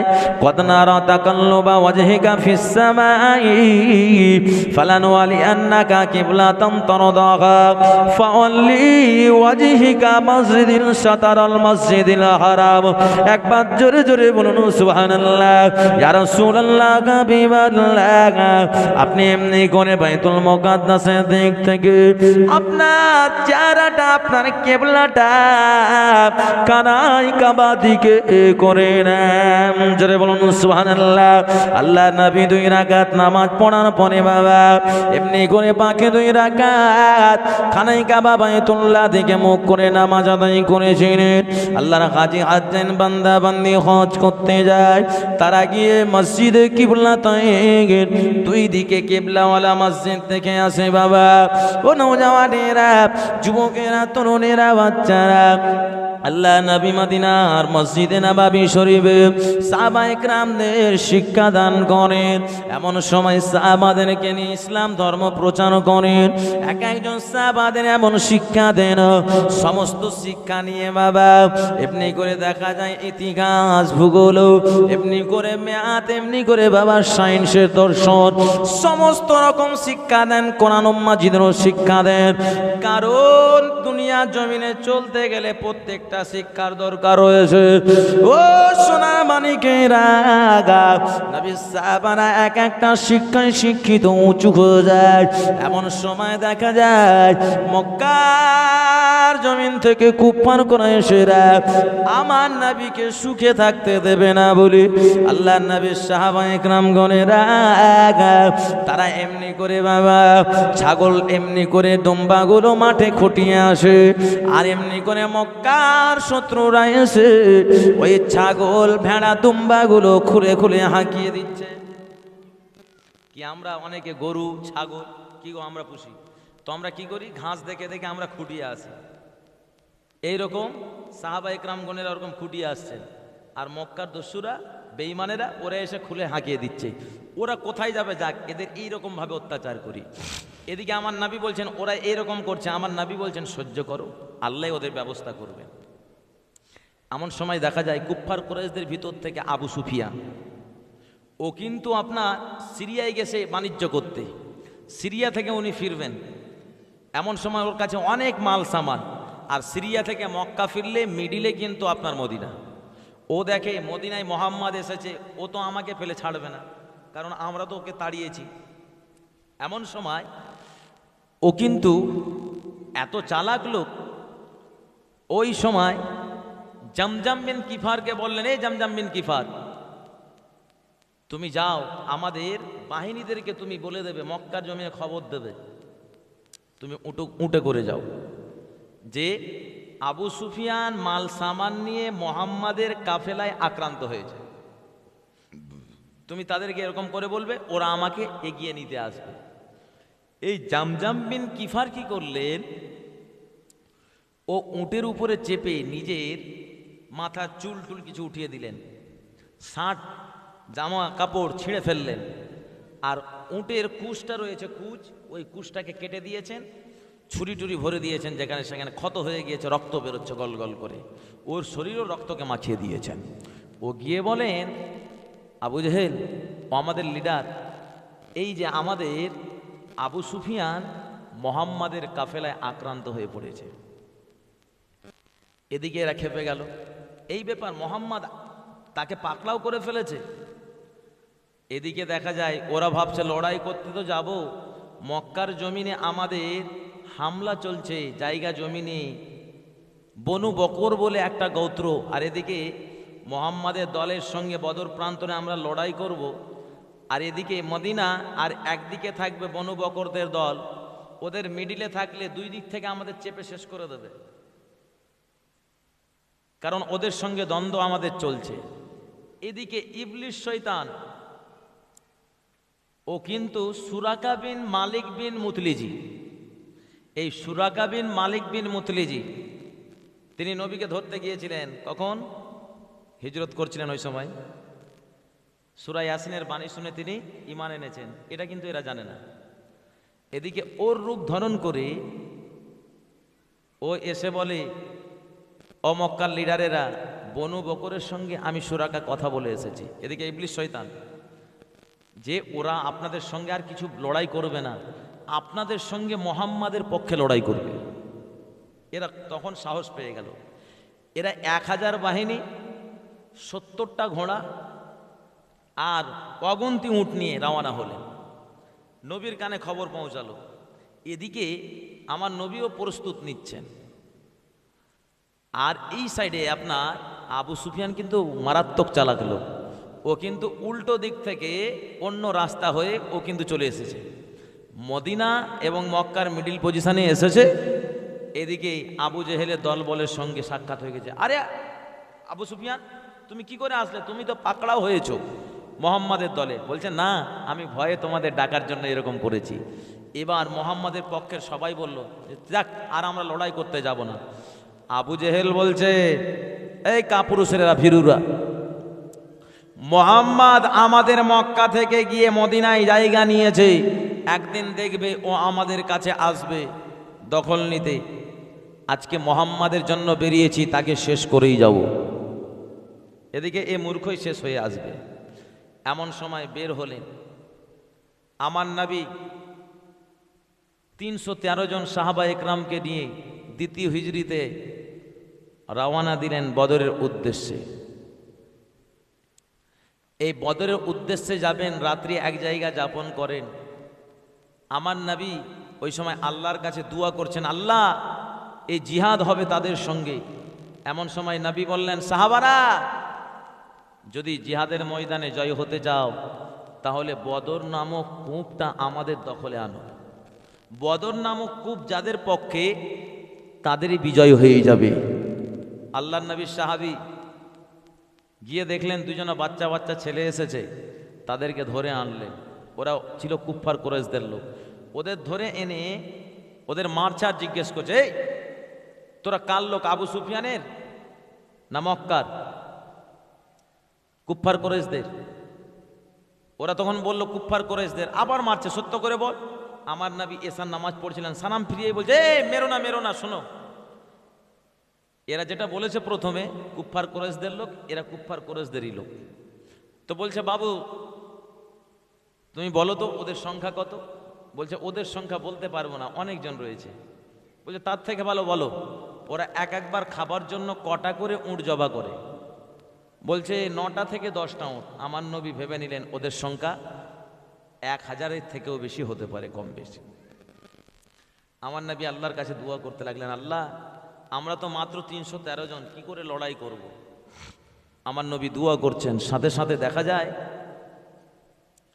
আমার নবী এতটা মুগ্ধ হয়েছেন, ঘাড়ে একটা গামছা ছিল, ওই কাপড়টা পড়ে যায়।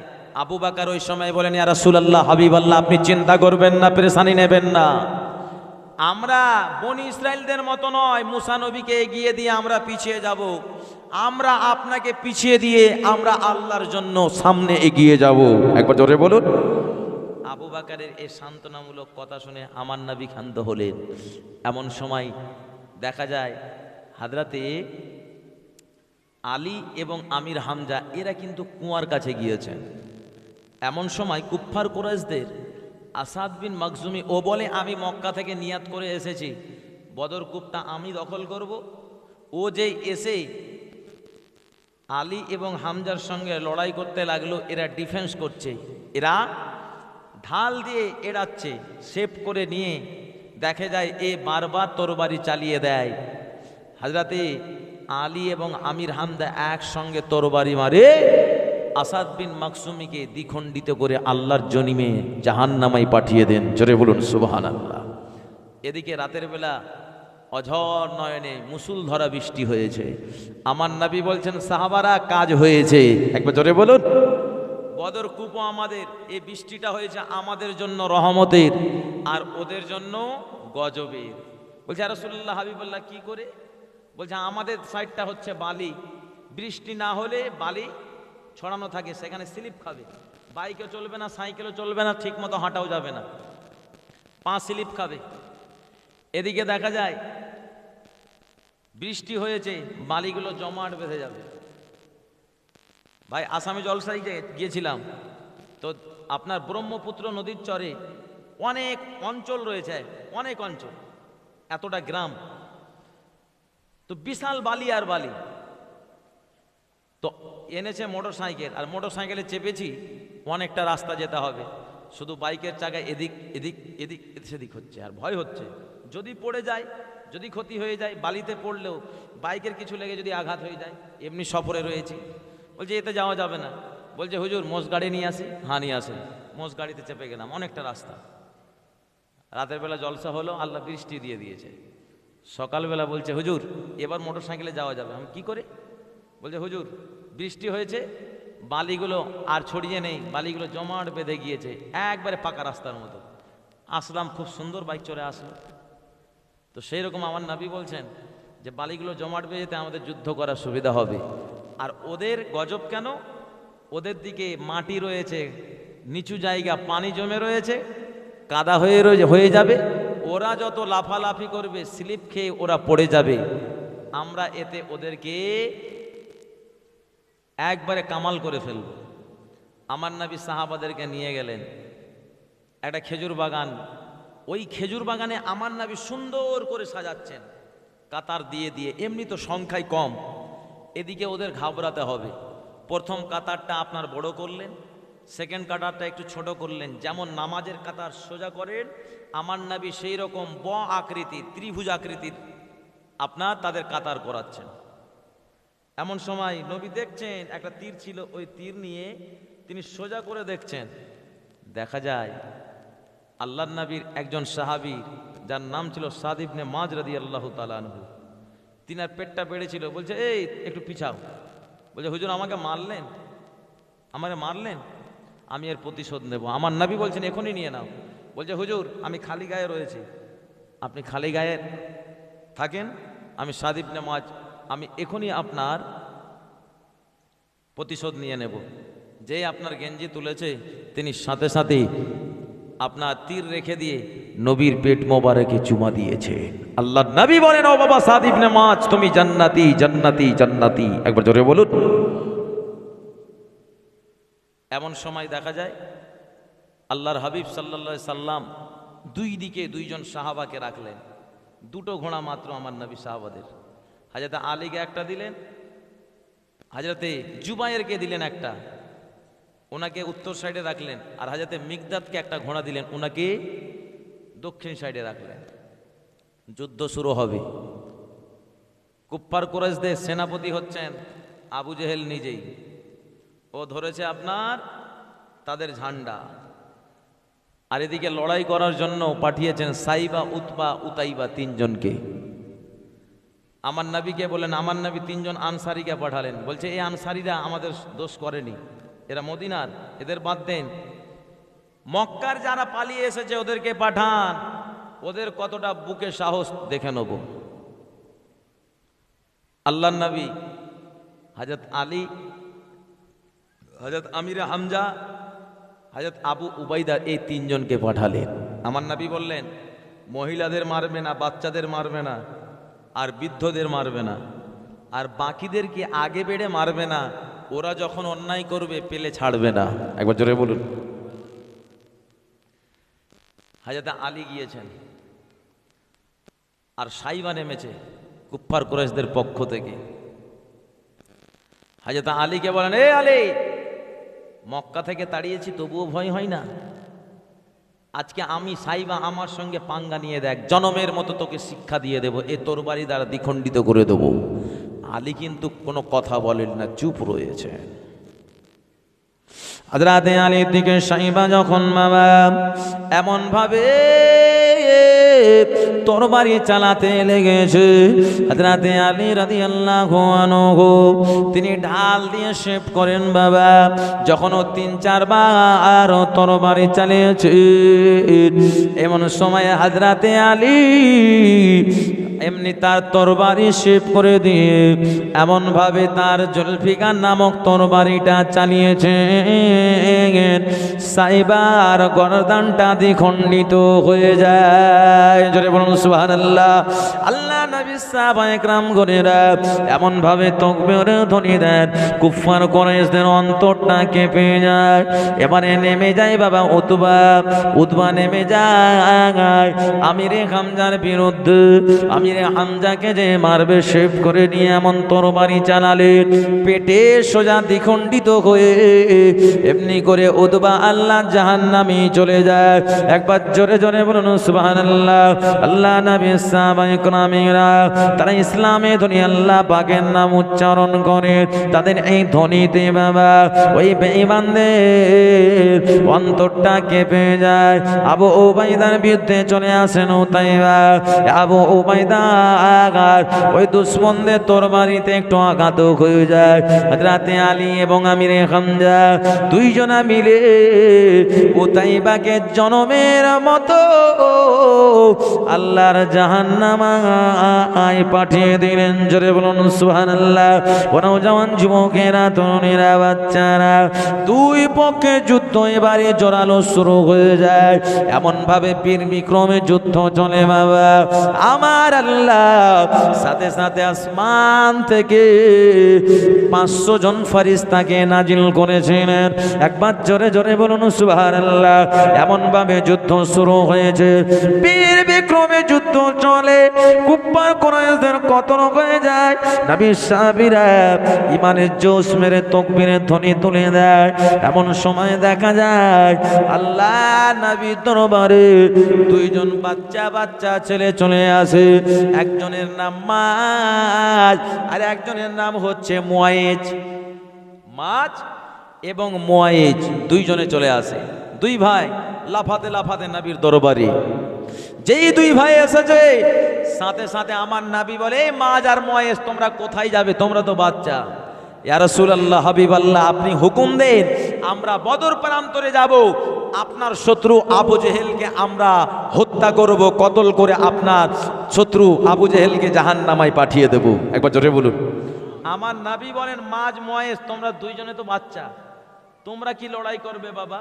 তো প্রথমে তোমরা যাবেই যে জায়গায়, দুই ভাই মিলে লড়াই করো, যে জিতে নেবে তাকে পাঠিয়ে দেব। তারা দুই ভাই লড়াই করতে লাগলো। মুয়াইজ বলছে, ভাই মাজ, আমি তো ছোট, তুমি আমাকে প্রথমে ফেলে দেবে, তুমি যেতে পাবে, আর দ্বিতীয়বারে তোমাকে আমি ফেলে দেব, তাহলে আমিও যেতে পেয়ে যাব। দুই ভাই চলে যাব, নবীর দুশমন আবু জেহেলকে আমরা দুই ভাই শেষ করব। ঠিক আছে, দুই ভাই কুস্তি করতে লাগলেন। প্রথমে মুয়াইজ পড়ে গেলেন, মাজ যাওয়ার চান্স পেয়ে গেল। দ্বিতীয়বার যুদ্ধ হচ্ছে, দুই ভাইয়ের লড়াই। মুয়াইজ মাছকে ফেলে দিলেন। আমার নবী বলেছেন, ও বাবা মাছ, মুয়াইজ একজনকে আমি পাঠাতাম, কিন্তু তোমাদের মনের মধ্যে নবীর এত প্রেম ভালোবাসা রয়েছে, আমি দুজনকে পাঠাতে বাধ্য হয়ে গেলাম। আর একটু জোরে বলুন সুবহানাল্লাহ। ওরাও জওয়ান যুবকেরা, তরুণীরা, বাচ্চারা, আল্লাহ নবী দুইজন সাহাবায়ে কেরাম তরবারি খানা নিয়ে বাবা এমন দ্রুত গতিতে দৌড়ায়। হযরতে আব্দুর রহমান বর্ণনা করে বলেন, আমাকে যখন এই দুইজন ভাই দেখতে পায়, আমার জবান থেকে মুচকি মুচকি হাসি বেরিয়ে যায়। একবার জোরে বলুন সুবহানাল্লাহ। আমি তখন জিজ্ঞাসা করলাম, মাজ মুয়াইজ কোথায় যাবে? চাচা যান, চাচা যান, চাচা যান বলুন না, আমার নবী দুশমন মূর্খ আবু জেহেল কোথায়, তাকে এমনি করে দ্বিখণ্ডিত করে ফেলব। ওই সময় আব্দুর রহমান বলেন, আমি ওই সময় দেখিয়ে দিলাম ওই উটের ওপরে এমনি করে বাবা ঝন্ডা নিয়ে দাঁড়িয়ে রয়েছেন আবু জেহেল। মাঝ ময়েজ বাবা ওই জায়গা চলে গেলেন। মাঝ ময়েজ যেয়ে গিয়েছে, গিয়ে বাবা আবু জেহেল কিন্তু মাঝ ময়েজকে এমনি করে অবহেলা করে। এদিকে দেখা যায় ময়েজ গিয়ে তরবারি দিয়ে উটের পায়ের সামনে তরবারি চালিয়ে দেয়। উট কিন্তু হুড়মুড়ি খেয়ে পড়ে যায়। আর এদিকে দুশ্মন আবু জেহেল ও আল্লাহ জমিনে পড়ে যায়। সাথে সাথে বাবা তরবারিটা মাছ চালিয়ে দেয়। একবার জোরে জোরে বলুন সুবহানাল্লাহ। এমন সময় আল্লাহ নবী সাহাবী হযরতে আব্দুল্লাহ ইবনে মাসউদ বর্ণনা করে বলেন, যখন মাছ তরবারি চালিয়েছে আমি সাথে সাথে দেখতে পেলাম ওই দুর্ধর্ষ নবীর দুশ্মন আবু জেহেলের সিনার উপরে পা রেখে চেপে গেলাম। একবার জোরে জোরে বলুন সুবহানাল্লাহ। এমন সময় দেখা যায় মাঝ এবং ময়েজ লাফালাফি করে। ময়েজের কাতে ইকরামা আবু জেহেলের বেটা পিছন দিক থেকে তরবারি মেরেছে, আর ময়েজ এমন লাফালাফি করছে তারা ডান হাতে এমন কেটে গিয়েছে বাবা, শুধু চামড়ায় একটু লেগে রয়েছে। ও দেখে আমার হাতটা আমাকে ডিস্টার্ব করে। আল্লাহ রসুলের ভালোবাসা মহব্বতে ময়েজ নিজের হাতটাকে পায়ে চেপে দিয়ে আল্লাহর নাম নিয়ে ছিঁড়ে ফেলে দিলে। আর একটু জোরে বলুন সুবহানাল্লাহ। ওনাও জওয়ান যুবকেরা, তরুণীরা, বাচ্চারা, আমি আব্দুল্লাহ ইবনে মাসউদ আমি যখন ওই এমনি করে মূর্খ আবু জেহেলের সিনার উপরে পা রেখেছে, বলছে এ মূর্খ রাখাল, এ মদিনার রাখাল আব্দুল্লাহ ইবনে মাসউদ, তুই আমার সিনা থেকে নেমে কথা বল। ওই সময় আমি তার গলা পা দিয়ে বললাম, আমি তোকে জনমের মতো শেষ করে দেব। ওই সময় মূর্খ আবু জেহেল বলে, কিসের ধোঁয়া আসছে, কি পড়ছে?